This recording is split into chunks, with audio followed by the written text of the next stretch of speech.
Hey everybody, Captain Dave Schneider, It's a Guide's Life, coming to you from northern Michigan. I'm actually on a very important errand and I want to include you in this process. I'm going over to pick up Major Beeman, and he and I are going to make a run to Jay's Sporting Goods, which is probably the biggest tackle retailer in the North Country here in terms of bass fishermen. Although they're a multi-species company, they've got stores in Clare and Gaylord and I don't know where else. But we're going to go to the Gaylord store. I want to do this with you because I want to talk today about how you're going to need to rig up here on these northern lakes. What I like to do to catch these giant smallmouth bass. I feel like I have something to offer in this situation. I've scored some really big fish over the last 10 or 12 years in northern Michigan. 2 years ago, well, this would be 3 years ago now. 3 years ago, I hit an 8.4 on a tube, or was it a drop shot? Or tube. No, I hit it on a tube in about 16 feet of water on an outside edge of a grass line. 8 pounds, 4 ounces, and a spectacular smallmouth bass. The equivalency of that between a smallmouth and a largemouth, it's like catching a 15-pound largemouth. It's just a spectacular fish. Last year, I caught a 7.1, which is another just toad smallmouth bass. I've had over 100 fish in the last 5 years between 5 and 6 pounds. The fisheries that I'm fishing, specifically Mullet and Burt Lake, I'll also fish the big lake out here at Lake Huron, Duncan Bay. The river, the lower river of the Sheboygan River is also a very good time. This is a very good time. Fish are moving in and spawning out of the big lake into the river. And so that's kind of fun because that spawn goes on a little later than the lake spawn does. The lake spawn is about done here. I'm sure there are still fish spawning, but it's not up north here. It's not like Lake Okeechobee. It's not Okeechobee. You can find fish on the beds from September to May. It's amazing. And of course, there's a period where there's a lot more fish spawning than not. But really, there's a huge span. Up north here, it's about 2 moon phases. It's just not as long a period of time. The fish really spawn very quickly up here. And so, having said that, I've been on mullet. I've looked around in the spawning areas. I've seen some old beds. I saw one fish shallow, really. So I feel like it's time to fish the grass lines, which is great because that's really where I tend to catch the really, really good fish. So that's a good thing. That's actually a very good thing. So I'm headed over to pick up the Major. Going to take you into Jay's. Going to talk about line decisions, which are probably the most important thing right away. When I come here from Okeechobee, the first thing I do is respool a lot of gear. One of the nice things about the spinning reels I have is they have 2 spools. Anytime you get dual spools with a spinning reel, that's a great thing because you can kind of keep braid on one spool and a fluorocarbon or something else, other than braid on the other spool, and it makes it pretty easy to change them out. I'm in a position where I've got my fluorocarbon is old enough to where I need to replace my fluorocarbon. My braid is good, but I won't be using braid too much here. Now I will tell you, I will rig braid sometimes with a big fluorocarbon leader, depending on if it's real windy and the presentation I'm after and what have you. But line size matters on these smallmouth bass. I used to think in my head that it didn't, but over the years of tournament fishing and just fishing with people and around, sometimes the best thing for you to be doing is fishing with somebody who's fishing differently than you. And particularly if they're using a little bit different line size. In northern Michigan, if you're using the same baits and one guy's beating the other guy, I'm willing to bet that more often than not, it's the line size. If you don't have the same line size, that's the first thing I would adjust. We're gonna get ready. We're gonna fish tube baits. We're gonna fish drop shots for soft plastics. We're gonna have a wacky Senko rig for sure. That's really great around the grass and stuff. I'm trying to think of what else specifically. On the drop shots, we'll have a couple of different drop shot rigs actually. So we have different different weights and different shaped sinkers depending on whether we're fishing rocks or grass. So I'm going to show you all that. I'm going to talk. I've already done a little video on crankbait choices that I may hook that in right here. I've got a variety of crankbaits that I've just pulled out of. I dug through about 8 boxes and pulled some things out, and I'm going to just talk to you just a little bit. The wind is blowing out here right now. The sun is subdued a little bit. We got a little bit of overcast. I'm going to throw some crankbaits for sure. I believe this one's a husky jerk, but one of the key things, and you're going to see this theme played out in a lot of the baits that I throw up north, is the stripes. I'll even take a black marker and mark stripes on baits that don't have that marking. The reason this stuff is so important is that one of the primary forages, especially in a lake like this, these Great Lakes fisheries, are lake perch, and lake perch are very notorious for having, of course, the vertical striping, and so that's something that I really look for. Whether it's a husky jerk, there's 4 or 5 different jerk baits that I use. This just happened to be Lucky Craft makes a couple that I really like. This is just the first one that I grabbed, and so I grabbed it. The shape of this bait, now I've got 3 of these here. These are Poe's crankbaits. And Poe's is well known for making really good, or Spro, not Poe's. Poe is another company, as a matter of fact, and they are also known for making balsa baits and things. But those are the David Fritz era. These are actually Spro baits, and you know, you guys are familiar with the Spro frogs and whatnot. You can tell by the way this one looks.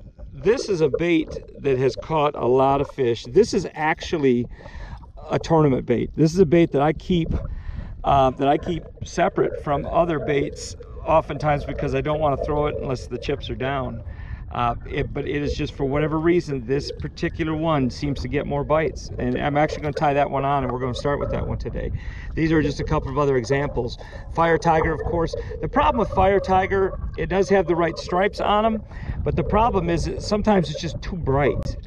These fish like things more subdued. This is an all-around good choice because it looks a lot like the bait that's in the lake, whether it's alewife, the shiner, not the shiner minnow, the green minnow, glass minnow, greenback. That's it. Thank you. The little greenback minnows. This is kind of what they look like as well. So there's some reasons for this. Of course, this is the popeye. This is another money bait. You can tell by looking at it. This is a money bait. I've cashed some checks in the BFL with this bait. And it's just, when I get around smallmouth, this is a bait that I always have tied on. And this is really, this one right here is, and this is a Model A Bagley's crankbait.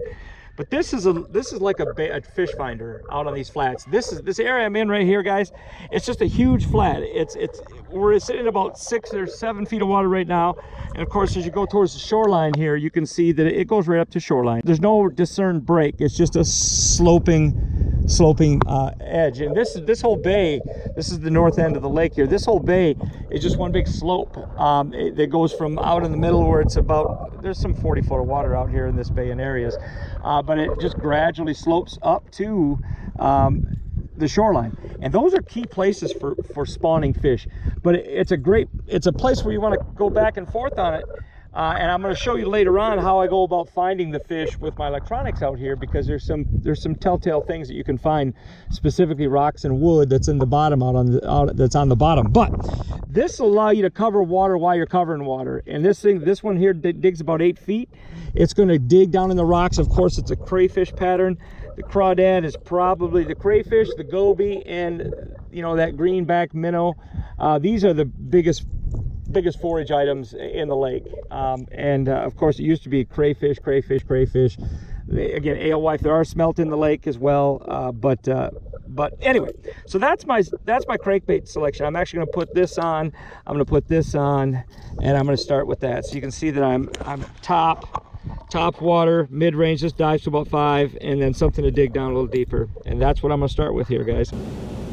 And that's just a look at the crankbait selection. Well, hey guys, we're back. I picked up the Major. Say, hey, the Major. Hey, the Major. There he is. I love it when he does that. So, I just got back. We just made our first stop at the tackle store here. Yep. And we're at a little place called the Bow Hole. The Bow Hole. Is that what it's called, Joe? Bow Hole. It's called the Bow Hole. Did you see any archery equipment in there? Yep. Did you? Okay, well, I didn't even see the archery stuff. Archery and hunting. All right, fair enough. What's interesting about these little, I call these hole in the wall, no pun intended, Bow Hole. I call these hole in the wall tackle stores. When you're traveling around this part of the country in the Midwest, upper Midwest, you want to stop at these little places, because oftentimes they'll have little things that you really you don't find in other places so much. It might be 15 years old laying on the shelf. That can be a really good thing. So I always like to stop and check on this. Now, we did score some stuff. You tend to pay more for things in places like this, because they're, you know, mom and pop owned, if I can use that term, mom and pop. But they have something that is a very, it's kind of a secret, quite frankly. I have never really talked about this, but this is a secret way to catch really good fish under tough conditions.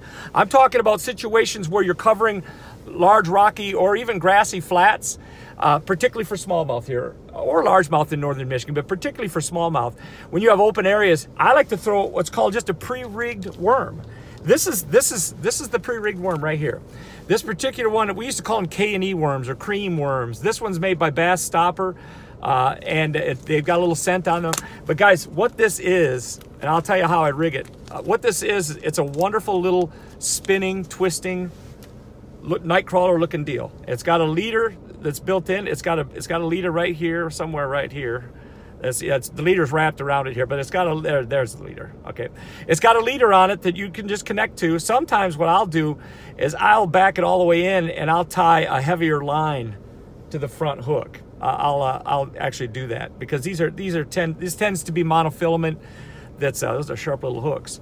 You can see the leader's fairly long, you know, about this long here. I may re-rig that, but what you do is I put a swivel at this end right here. I put a swivel right here, and then I put a little bit of weight. Usually I peg it using the pegging stuff that we use for bass fishing down in Okeechobee all the time. I'll peg a little weight to the end of this thing by the swivel. First of all, the swivel's a must, because when you throw this out there, it's going to twist, it's going to spin through the water. It's going to spin through the water. This thing is going to twist and twist and twist. It is deadly. It's just a real subtle thing. When the water is, maybe the wind's not blowing real hard, maybe you got a real sunny day, this is it's just an outstanding way to make long casts, reel it in, and catch those wolf pack bass. You know, when they're moving around on the flats, they're usually in groups, sometimes of 3 to maybe 6 or 8 fish, and they're just cruising and hunting. Those are great they're very active feeders. This is a great way to catch them if the conditions are real clear and tough. And so you rig it up. It almost looks like a little Carolina rig, but or an old Mojo rig where it's the weight is pegged right here. You've got that chase scene that, you know, I talk about all the time, and this is the bait. Guys, these little pre-rigged worms, they also come in a weedless style. I like to get the three hook rigs, and this one's weedless. I won't hesitate to throw the weedless in an open flat area. The weed guards don't really get in the way, and they're not the greatest hooks, but they'll hold a fish. They'll hold and keep a fish, and so that's tip number 1 for tackle. Right? This goes under the high finesse moving bait category. In other words, maybe it's just they won't hit a spinner bait, they won't hit a jerk bait, maybe they won't hit a crank bait. This would go in that category where it's just super finesse. You throw it out, you reel it straight back in, lower your rod tip, just a steady retrieve, get it down a little bit, and they'll catch them. I'm gonna give you guys a little clue on something. That 10.5 pounder that was caught here 2 years ago, the new state record smallmouth, was caught literally less than a mile from where we're sitting right now. And the guy caught it on a crawler harness, which basically looks like this, only it's got a real crawler on it with a spinner. And they troll with them with weight. They troll with them to catch walleye. And that's how the guy caught on just outside grass, 10, 15, 18 feet of water on the outside of a grass line. And he hooked that world-class trophy smallmouth bass. This is the same rig, just with an artificial flavor to it. So, Captain Dave, anything to add, Major? Good tutorial. Good tutorial. He said tutor. Thank you, Major. We'll be back.